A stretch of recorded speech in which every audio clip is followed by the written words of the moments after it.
Nah, di sosial medianya Dokter Apin ini sempat bahas soal imunisasi untuk anak. Ya. Di situ ditegaskan bahwa imunisasi adalah hak bagi anak, kewajiban bagi orang tua. Ya. Itu kenapa sampai harus bikin satu video khusus gitu? Aku pikir emang kan kita punya buku vaksin, Ya. ya emang rutin aja kan? Atau gimana? Karena tidak semua orang tua itu paham bahwa imunisasi itu harus dikerjakan buat anak-anaknya.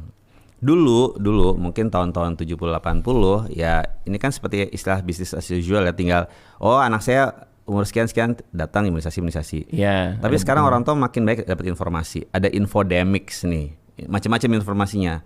Sebagian berpikir katanya vaksin bisa buat efek samping apa, atau udah diimunisasi tetap aja kok sakit juga, ngapain diimunisasi? Belum yang kemarin tuh zamannya COVID kan tuh pun banyak sekali tuh kontroversi soal vaksin ya. Apalagi di Twitter tuh perdebatan luar biasa lah tentang vaksin. Itu baru contoh satu vaksin, belum vaksin-vaksin yang lainnya. Maka ada sampai istilah tuh vaksin hesitancy.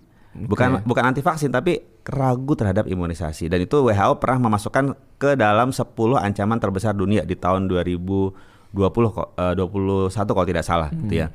Dan itu membuat banyak tempat yang udah nggak ada sakitnya muncul lagi. Oh ya, aku dengar juga. Nggak ada wabah campak, muncul wabah campak. Difteri udah berkurang, difteri muncul. Polio aja yang udah kita happy hampir 10 tahun nggak ada penyakitnya, itu muncul lagi gitu. Dan ini bukti bahwa ini kayak orang tua kalau nggak dikasih tahu, jangan lupa ya imunisasi anak-anaknya, wabah akan ada lagi. Sesuatu yang nggak pernah ketemu jadi ketemu lagi. Kita nggak pengen hal itu terjadi. Maka kita harus tegaskan, anak itu kan nggak bisa ngapa-ngapain, dia pasif cuma nerima begitu aja. Maka orang tuanya harus ngerti, ini kewajiban orang tua, anaknya masih dapat semuanya. Apalagi COVID kemarin nih, itu banyak sekali yang ketinggalan imunisasi karena nggak berani keluar rumah, gitu kan, social distancing, sehingga mereka juga nggak ngeh, udahlah ketinggalan aja. Padahal anaknya belum punya kekebalan gara-gara belum diimunisasi, skip, kelewat. Maka harus dikasih tahu gitu.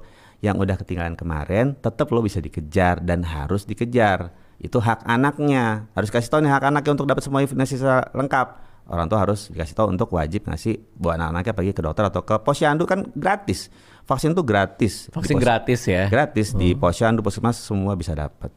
Dan makin banyak vaksin yang bisa diberikan saat ini dibandingkan 10 tahun yang lalu, sekarang makin banyak. Vaksin-vaksin yang dulu mesti bayar sampai hampir 1 juta, sekarang udah gratis, di puskesmas udah ada. Nah ini sebelum ke pertanyaan terakhir nih.